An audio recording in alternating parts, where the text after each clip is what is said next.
on this episode of Straight Outta Gabriola. Without further ado, we go live in 5, 4, 3, 2.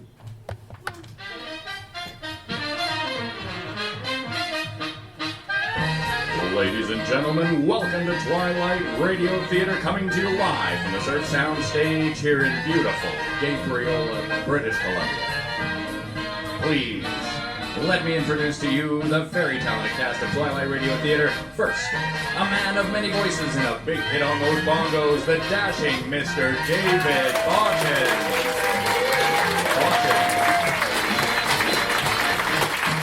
And of course, CRT's main wheel. She's a killer diller canary and a vitamin pill with legs. Miss Kathy McIntyre. Wow. We also have our musical director, a real gone hep cat with some 18-karat chops. Prepare to blow your top for Mr. Adam Kerby. Your host, Chris Jens, and I'd like to welcome you to Twilight Radio Theatre!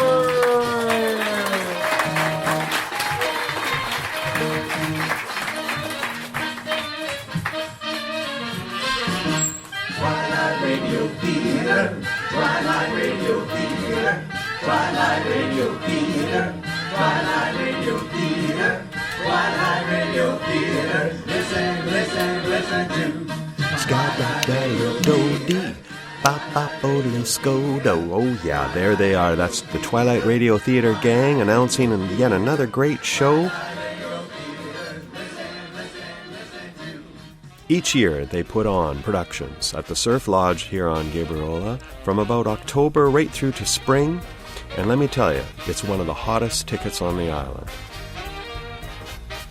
I had a chance to catch up with the gang. They were in rehearsal for their final show of the season, Arsenic and Old Lace, which is an adaptation of the Broadway play that became the Hollywood classic from 1944 that starred Cary Grant, Peter Lorre, Boris Karloff.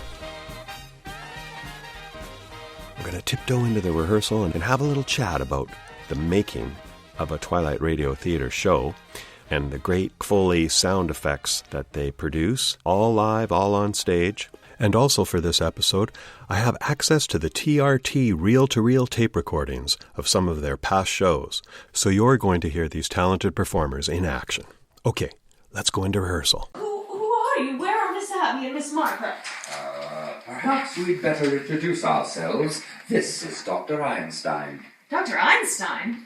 I suppose you're going to tell me you're Boris Karloff. I'm Jonathan Brewster. Oh, you're Jonathan. Oh, you've heard of me? Just this afternoon. Well, I'll be running along home now. Oh, no. I think she's dangerous. She's seen us. Let her go, Johnny. She saw us. Remember that. Stay away from me. Take your hands off me. Can you Should I do these footsteps? Yeah. Yeah, okay.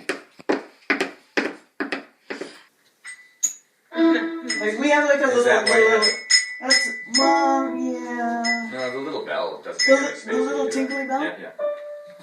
I'll try and remember that for next time, Adam, so you have a backup. Oh, there. What about this? A little short ring. Oh, that's good. Yeah. But how would... Okay. Yeah. Okay, if there's no sound, I'll go. Okay. There we That's go. good. Where the heck are we now?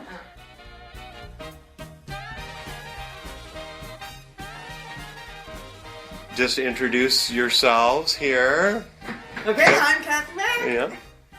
I am Chris Jens. I'm David Botten. I am Boris Karloff. No, you're No, not. And I'm Adam Kerby. Yes, Thank you you, are. very well done. And I'm Jocelyn Hallett. As a special guest for this episode, right? Yes, okay. You have transformed, right, into characters from the radio era, right? So you're in full... We play actors playing the parts. Yes. Right, yeah, so That's it's like the audience has walked into the soundstage in 1946 and they're watching a live radio show being performed. It's also being broadcast to the troops at the same time. Overseas. Yeah. Do you feel like it? Like, do you I mean, because you're doing the show for the, but do you actually get in your head like, we are going live on radio? Do you actually pretend? I totally do. Yeah. There's something about the fact that it takes me 3 times as long to actually get ready for the show as it does to do the show, with all of the curlers and the hair and the eyelashes and the lipstick and all of the rest of that. By the time we're there, I am in 1946 for sure. Well, you have incredible costumes, too, I have to say. It does take me 3 times as long to get ready, but I wouldn't say it's just 3 times as long as the show. No, I wouldn't say. How do I tie this tie again? Oh, God. Yeah. And David, you transform always quite a yeah. bit because you're always growing out and you got to get the hair back and you got to get the down hair. to a pencil-thin mustache. Yeah. And the vintage clothing. You have quite the collection of this one. It's been a great excuse to haunt vintage shops to find the clothing, which I love dressing up in that kind of style. That was my era anyway. Yeah. Yeah, that you love. Your favorite era? Well, it's that thing, right? If you could choose what era you would live in, what era would it be? Yeah. 40s and 50s. After the war, I wouldn't want to have been subscribed. Yeah. Subscription? Conscription. There we go. You'd subscribe to the idea of getting out of conscription. Right? That's a good draft. Yeah, something like that. Yeah. And Kath, that's what got you into this whole, like, do you love all the vintage stuff? Oh yeah. When I was in high school, nobody even knew what my name was because everybody called me Buddy. Because I would go around singing Buddy Holly songs all the time. And I was such a dork. I'm still a dork. I wore like the little neck scarf like Charo all the time. Oh my God, I was such a weirdo. When you're planning your season, you research scripts. Like, do you have an idea every year what you want to do, or is you making it up as you go? God, no! It's always right down to the wire. We're always sending things back and forth. What about this one? No, I don't like that one. What about this one? Yeah, seriously. Well, it's hard to find the right numbers for cast members. Right. That's very difficult. This is what's brilliant about having the option to have Jocelyn come help us, is there have been scripts that we've totally written off because it's like, no, there's a second girl. Oh, I'm talking to myself. Darn it, can't do that script. But we can if we invite Jocelyn to come help, right? Yay. Yeah. So that's a big parameter you look for is, staging. Does it involve the voices and can we handle it all? Yeah. And then what then goes to, okay, how easy it is for you to get the script together, get your hands on it? Do you have to do a bunch of rewriting? We transcribe it. Yeah. If it's not available, we usually transcribe it. Yeah, and it's usually not available. Right. It's a lot of listening, isn't it? Yeah. It's all these old recordings. Sometimes you have to hear it a couple times to make out what the words are actually saying. And my solution to not go crazy when I was spending a lot of hours transcribing was to put on instrumental hip-hop beats. So it just sounded like a weird remix album. And then if I had to hear a word over and over again, it was like, hey, right on. Oh, yeah. Okay, now let's play a couple of clips from past TRT shows. One from the horror The Monkey's Paw, W.W. Jacobs' short story, which was later adapted for BBC Radio, and I'm sure Adam did quite a bit of transcribing for this one as well. And the other, well, it needs no introduction. Here we go. He decreed that 3 people, each in turn, would have 3 wishes granted by it. 3 people, 3 wishes, and no more. And did the 3 people get their wishes? 2 did. The 3rd is yet to come. Jeremy, you've not given it a whirl. I was the 2nd. And were they? Granted? They were. What were they? Oh, they were small enough. I shall never tell how they were answered. Oh, my Sergeant Major, you are making a fine spoof of it. Even your face has gone white. Yes. And, the first person to wish, he was a friend of mine, a Lance Corporal from Aberdeen. I don't know his first 2 wishes, but his 3rd was for death. That's how I got the ball. You see, all the toys Santa brings are made by these elves. Seems elves have a certain knack for toy making. All except for this one misfit. Hermie! Aren't you finished painting that yet? There's a pile a mile wide behind you. What's eating you, boy? Not happy in my work, I guess. What? I just don't like making toys. Oh, well, if you don't like making toys, that's it. No, what? You don't like to make toys? No. Hermie doesn't like to make toys. Hermie doesn't like to make toys. Hermie doesn't like to make toys. Hermie doesn't like to make toys. Shame on you. Do you mind telling me what it is that you do want to do? Well, sir, someday I'd like to be a dentist. Dentist? Well, we need one up here. I've been studying. It's fascinating, you know. We have molars and bicuspids and incisors. Now listen, you are an elf, and elves make toys. Now get to work. Now, why don't we now walk through just kind of staging setup for a Twilight Radio Theatre gig? Obviously, you have a glass of scotch is in order. It's bourbon, actually. Bourbon, it's bourbon, okay. Just to steady the nerves before the show. Okay. Well, and that's period appropriate, Yeah, too. right. Like the 1940s and 1950s America, there's a lot of bourbon. They would be That's right. smoking and drinking. Yeah. We were earlier. Yeah, that's exactly Just right. not on stage. No, except for fake cigarettes we have No. on stage. Yeah, we do have that. Just Yeah, I don't like- inhale. Yeah. Fake cigarettes. I did that. The fake cigarettes are full of dust, by the Oh, way. You're I supposed know. to It's blow like a out to powdery- create fake Look, smoke. you listeners, I know, Oh, yeah. I know, And I then- did Look, this yeah. too. So what you've got there is like a lifelike prop that at actually it. And it's got it actually glows. Did you yes. blow into it to make it glow? Describe it. There's some sort of weird powdery thing into it. I think that fools a few people in the audience. Does. They really start to. We're hoping. Yeah. Okay. So now for this particular, you're doing Arsenic and Old Lace We for are this indeed. production. Tell me your basic setup. You got the sound effects. There's a Which lot it- of Foley effects for this. There is. Yeah, eh? this one's full. Yeah. Foley. There's a creaking door set up. Oh yeah. Beautiful. Which I keep missing because I keep forgetting that I'm supposed to be doing. Well, Did you never stand it's a here. pretty cumbersome prop. Right. And lots of clinking dishes. Yeah, Yes. lots of dinner scenes. Okay. And then there's our old standby, the dedicated reel Yes. door that David operates. There we go. The I'm the doorman. Yep. Wind machine. Yes. 2 sets of footsteps. Oh, yeah, here we Both go. Jocelyn and David. Jocelyn. Footsteps. Charge. Oh, and don't forget the body bag. Isn't there a drop? Oh, here we go. I got Oh, that. dropping a body at some point? Oh, dead body. We're gonna pour elderberry wine. And do you have to do a high pour to pick it up, or do you just? No. Oh, we got big condenser mic. And Jocelyn, is there like maybe a house cat or a squirrel or something in the body bag, or is it just? Right? No animals were harmed. No animals are hurt. But the other sound effect, I mean, these aren't eBay items. These are these are handcrafted. Yeah, totally made this the, wind machine. The wind machine looks sort of like a lottery raffle machine. You know, you crank it with a crank. And there's fabric sitting over top that the wood rubs. Crinkly bed sheet on it. Yeah. Our old bed sheet didn't work nearly as well. The new one is good. This one was like it's like a deeper wind sound. Mm-hmm. But I like the new one. It's a little higher on the range. I still haven't affixed it. Always enhance the wind. If it's a real storm, we do a little bit of a mic too. Right, just to add to the. Oh, it's fun. Well done. Many handmade items as Phones well. ringing. The lockbox. Oh yes, good. What about the lockbox? Good, I like the Just phone. the simple lockbox.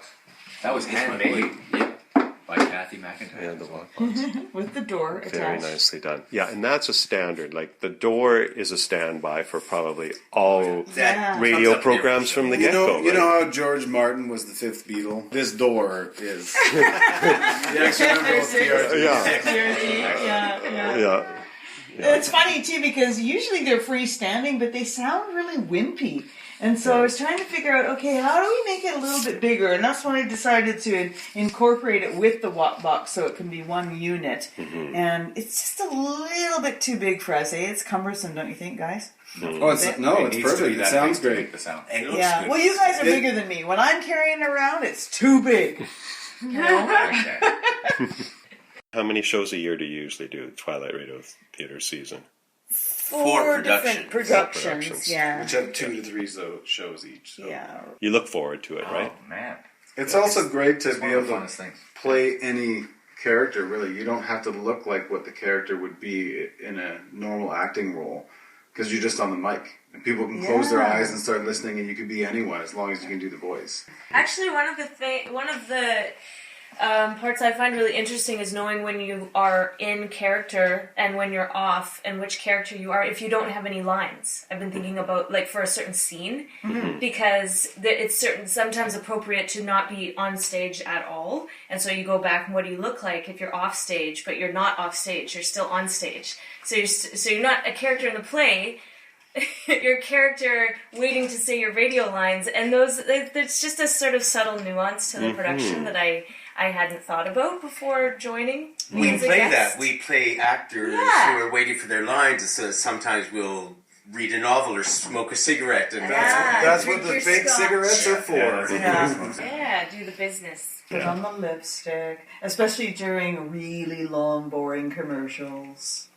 where the guy's spelling out the name of the product over and over again. Get Brill Cream in a handsome packet today. And now, Real Cream brings back to our surf soundstage Chris Jans as Harry in The Night Reveals, a tale well calculated to keep you in suspense. Well, next morning I went over to 98th Street to inspect the remains of number 340 and to see if there was evidence of anything suspicious about the origin of the fire. Mr. Palmer was there. Oh, there it is. Got it. Guess we'll be paying off on this one, all right. Completely burned out. Anyone hurt? A few, but no one dead. Luckily, they just installed the new fire escapes. Just the walls left. Hey, that fire must have been quite a sight in the height of its glory. Yeah, quite a sight. And say, those walls look pretty bad. Might collapse at any time. Yeah. The building will have to be raised. Gee, that fire did a good job. There's the commissioner. Hello, Palmer, Jordan. Hello, Mr. Morell. Know anything about the fire? No, not a thing. Well, now that you're here, we'll go take a look. I wouldn't go in there, Jordan. No, I can take care of myself. I don't think it's safe. Don't worry about me. I know fires as well as anyone. Favorite part, though, is we've got a script, listening through and being like, how are we going to make that sound? You know? And you've had to invent stuff, haven't you? Like, not just diving into, okay, let's just look and see what they did in the Foley Effects online site for what they used in the 40s, but you actually have to invent things. Invented right here. Yeah. Well, this is a... What, and what's this? This is... But I did find that online as to how to make it. What we did invent, in the real Foley, they have like a glass breaking box. So there's a giant box, there's an actual piece of glass, it actually breaks and falls into the thing, and it's like, wow, what a giant hassle, and takes so much room, because we don't have much room. So this is what we came up with. Go, John. And that's just... a little empty bottle of Tabasco sauce hitting a bunch of wind chimes. One of your past shows was trying to come up with crackling fire, and it was bubble wrap, wasn't it? Didn't you do bubble wrap? I remember that. Bubble wrap and... This is cellophane. Cellophane. Plastic bags and also it was perfect. It was a perfect... Right. They hadn't invented bubble wrap in 1942. Right, and it was a huge fire, so we had the audience... doing the fire with us as well. We handed it all out to everybody. My favorite was the body turning inside out. Oh my God. God. That was a challenge. What did we do for that? I remember playing around with dog food to get the kind of meaty sound, and breaking some celery for the bones. And then did you do something with a hammer and a hammer? Yeah, the Pat Novak one where the gangsters are breaking the hands of the boxer. Right, and you guys had a glove full of celery and something else. Yeah. And when you hit it, it just sounded horrible. It was brutal. Yeah. Oh yeah, I wanted to let you know, I've posted a couple of photos on the Straight Outta Gabriola blog page. You can go check that out. It's the gang in rehearsal, and then, of course, when they're all decked out in their 1940s attire for the show. Now let's play a couple more clips.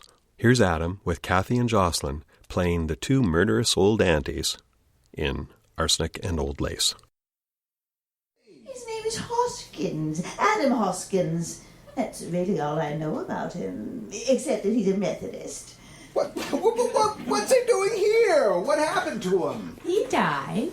Aunt Martha, men just don't get up and go into window seats and die. Oh, he died first. Well, how? Oh, Mortimer, don't be so inquisitive. The gentleman died because he drank some wine with poison in it. How did the poison get into the wine? Well, we put it in the wine because it's less noticeable. When it's in tea, it has a distinct odor. Yes. You put it in the wine? Yes, and I put Mr. Hallskins in the window seat because Dr. Harper was coming. Oh, so you knew what you'd done. You didn't want Dr. Harper to see the body. Well, not at tea. That wouldn't have been very nice.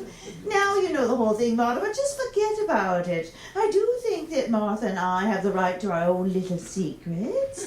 Butter plates, Martha, butter plates. Yes, of course, dear. Did he invite you to the party Saturday night? Answer yes or no. Well, Leela... I shouldn't have asked you that. I'm sorry, Throckmorton.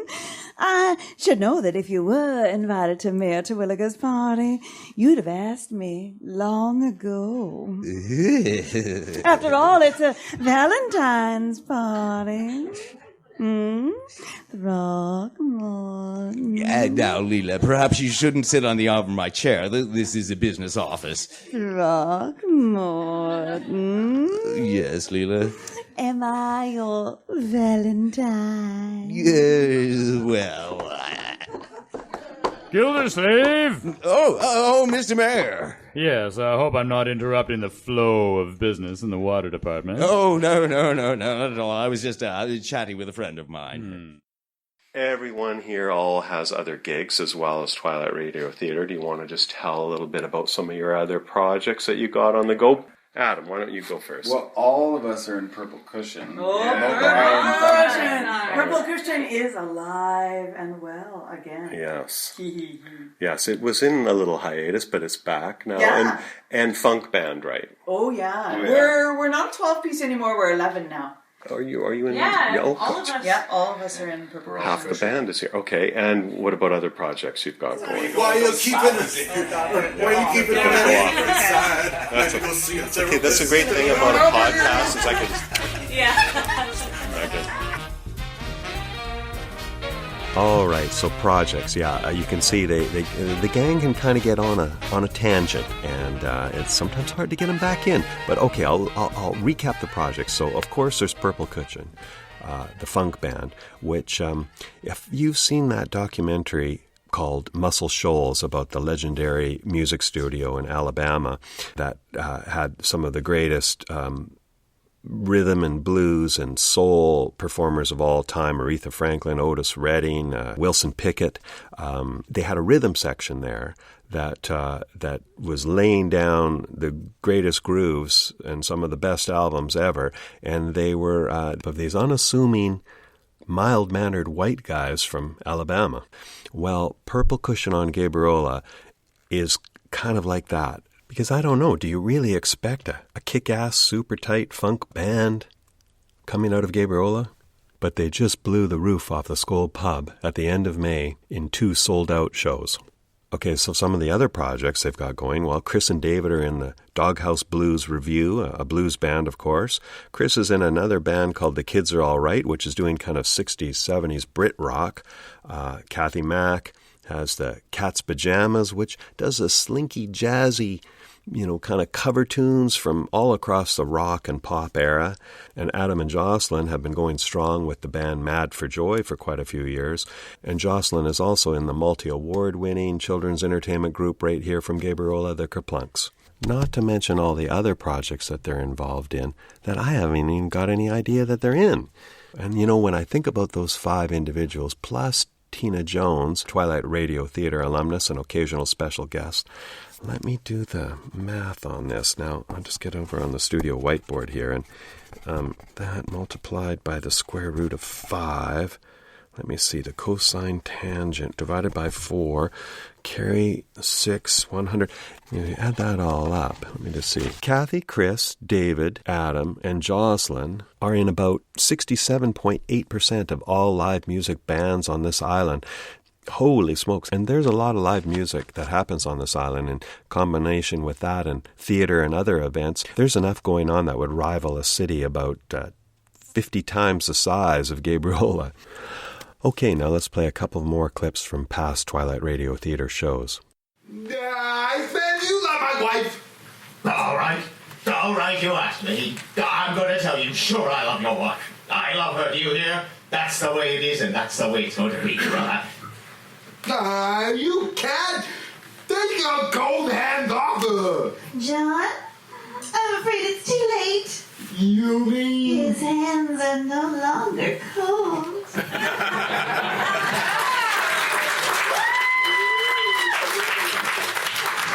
leaving you. Do you hear? You might as well be a man about this, lovable John. I'm taking Mary away with me. Away, do you hear? Lovable Mary, this is true. Yes, lovable John. This is the end. The bitter? The better. Well, that happened to somebody. Good luck to this. Well, so long, sucker. I hope there's no hard feelings. Sucker, huh? Little does he know I didn't pay the ice bill.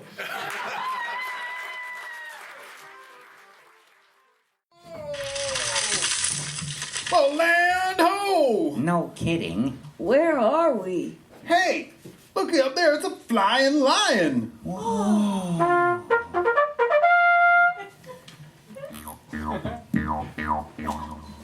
Halt! Who goes there? Well, us, of course. Who do you think it is? Oh, well, then that's okay. Okay. Who, may I ask, are you? We're Rudolph and Hermie and Yukon Cornelius, sir. Who are you? I'm the official sentry of the Island of Misfit Toys. A jack-in-the-box for a sentry? Yes. My name... Don't tell me. Jack. No. Charlie. That's why I'm a misfit toy. No child wants to play with a Charlie in the box. My name is all wrong. So I had to come here. Where's here? We're on the island of misfit toys. Here we don't want to stay. We want to travel with Santa Claus in his magic sleigh. A deck full of toys means a sack full of joys for millions of girls and for millions of boys. When Christmas Day is here, the most wonderful day of the year. A jack-in-the-box waits for children to shout, "Wake up! Don't you know it's time to come out?" When Christmas Day is here, the most wonderful day of the year. Toys galore. Something that we do different. We do it on purpose because it's funny. In the 40s and 50s when they were doing the radio shows, the actors were the actors and the Foley artists were the Foley artists. The Foley artists over there, they did all the sound effects and the actors simply acted. Whereas we thought it would be, we thought it would be way more fun if we as the actors were doing these Foley effects as we are reading. It makes it one heck of a lot more challenging because you're switching from, oh, now I'm doing this voice, and now I'm doing that voice, and oh, I've got to do the shoes now, and oh my goodness, I got to do the wind, and wait, what's my line, and you got to go back. Don't go off mic. And and exactly, stay on mic the whole time. It's super, super challenging. It's really fun, and it's just fraught with peril. The beauty of it is, though, with a live audience in a sort of dinner theater sort of setting, It's really intimate. Everyone feels like they know us and we know them. And so they're watching us scramble to do all of this stuff. And if something goes wrong and you missed that cue or you knocked over your microphone or something went vastly awry, suddenly it's more funny than it would have been in the first place. So it's the only job I've ever had that the more you screw up, the better it is.